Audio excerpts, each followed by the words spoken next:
જય ગજાનંદ, જય માતાજી। 24 ફેબ્રુઆરી 2026ના દિવસે હોળાષ્ટકનો પ્રારંભ થાય છે। 3 માર્ચ 2026ના મંગળવાર સુધી હોળાષ્ટક રહેશે। તો હોળાષ્ટકની અંદર આપણે કેટલા કાર્ય ન કરવા જોઈએ ચાલો જાણીએ। જાણતા પહેલા કમેન્ટની અંદર જય માતાજી જરૂરથી લખી દેજો અને આ વિડીયોને શેર કરવાનું ભૂલતા નહીં। પહેલું તો કે હોળાષ્ટકની અંદર આપણે રૂપિયો નાળિયેર સગાઈ કે લગ્નની વિધિ ન કરવી જોઈએ।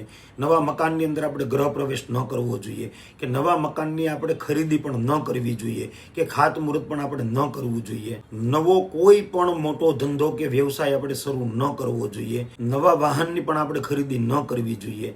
નવા ધંધાની શરૂઆત પણ આપણે હોળાષ્ટકના દિવસોમાં ન કરવી જોઈએ। બાળકનું મુંડન છે કે કોઈ પણ સારા સત્કર્મના કાર્ય આપણે હોળાષ્ટકની અંદર ન કરવા જોઈએ। શું કરી શકાય?